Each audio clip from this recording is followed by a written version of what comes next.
ஷீலு கிச்சன்லேருந்து கறி சுண்டக்காய் வெள்ளைப்பூடு போட்டு குழம்பு வச்சு காமிக்க போகிறேன். வாங்க எப்படி செய்யலான்னு பார்க்கலாம். கறி சுண்டக்காய் வந்து எடுத்து வச்சுருக்கேன். இந்த நறுக்கி உப்பு தண்ணியில் போட்டு வச்சுருக்கேன். ஒரு காப்பிடி சுண்டைக்காயை நறுக்கி வச்சுருக்கேன். இதுக்கு வந்து வெள்ளைப்பூடு வந்து ஒரு 20 பூடு உரித்து வச்சுருக்கேன். 20 சின்ன வெங்காயம் உரித்து வச்சுருக்கேன்.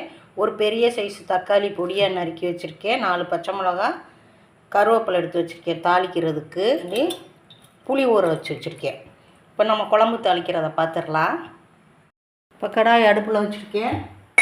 நல்லெண்ணெய் சேர்க்குறேன். ஒரு 50 நல்லெண்ணெய் சேர்க்குறேன் பாருங்கள். எண்ணெய் காயட்டும். இப்போ கடுகு சேர்க்குறேன். கடுகு பொரியட்டும் நல்லா. இப்போ கடுகு நல்லா பொரியுது. வெந்தயம் போடுறேன். ஒரு 1/2 ஸ்பூன் வெந்தயம் பொரியட்டும். இப்போ நம்ம எடுத்து வச்ச சின்ன வெங்காயம் சேர்த்துருவோம். சேர்த்துட்டு வெள்ளைப்பூடியும் சேர்த்து விட்ருவோம். கருவேப்பிலை இதை நல்லா வதக்கிடுவோம். ஸ்பூன் பெருங்காய பொடி சேர்த்துட்றேன்.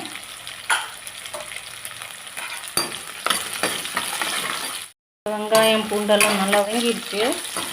இதில் வந்து தக்காளி சேர்த்துருவோம். தக்காளி சேர்த்துட்டு இந்த கறி சுண்டைக்காயும் சேர்த்து விட்டுருவோம். நம்ம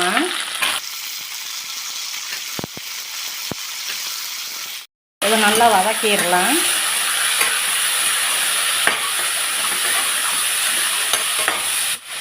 குழம்புக்கு ஏற்ற கல்லுப்பு தான் போடுறேன். இதோட 1/2 ஸ்பூன் மஞ்சள் பொடி போட்டு விட்டுருவோம். மஞ்சள் பொடி போட்டிருக்கேன். நல்லா வதக்கிடுவோம்.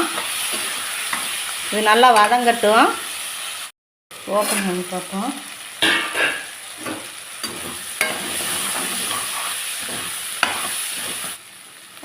இப்போ நம்ம இதில் வந்து குழம்பு மிளகா அப்படி சேர்த்து விட்டுருவோம். இதுக்கு ஒரு கரண்டி குழம்பு மிளகா அப்படி சேர்த்துருக்கேன். இன்னொரு 1/4 ஸ்பூன் போட்டுக்குருவோம். இது ஒரு வதக்கி விட்டுருவோம்.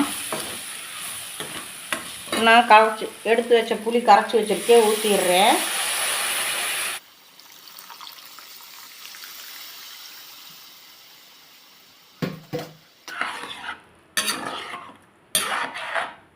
குழம்பு சூப்பராக இருக்கும். கறி சுண்டைக்காய் வந்து ரொம்ப இரும்பு சத்து நிறைஞ்சது. கிடைக்கிறப்பெல்லாம் வாங்கி பச்சடியோ பொரியலோ இப்படி குழம்ப வச்சு சாப்பிடுங்க. குழம்பு நல்லா கொதிக்கட்டும். மூடி வச்சுறேன். கொஞ்சம் தேங்காய் அரைச்சி எடுத்துகிட்டு வந்துடுறேன். குழம்பு நல்லா கொதிச்சுட்ருக்கு பாருங்க.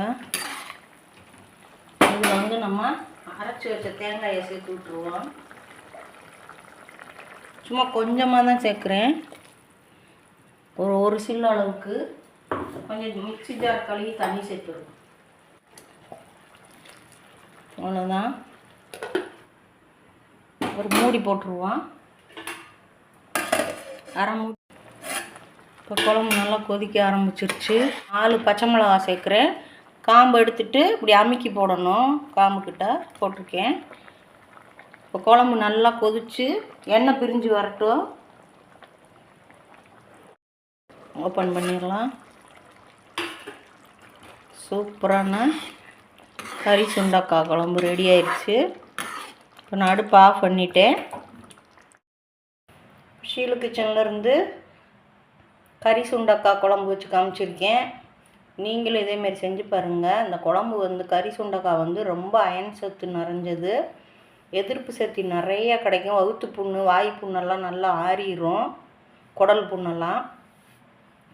நீங்களும் கிடைக்கிற நேரம் இந்த மாதிரி குழம்போ இல்லை பச்சடியோ பொரியலோ பண்ணி சாப்பிடுங்க. குழந்தைகளையும் சாப்பிட வைங்க. ரொம்ப நல்லது. ஷீலு கிச்சனுக்கு லைக் பண்ணுங்கள், ஷேர் பண்ணுங்கள், சப்போர்ட் பண்ணுங்கள். நன்றி.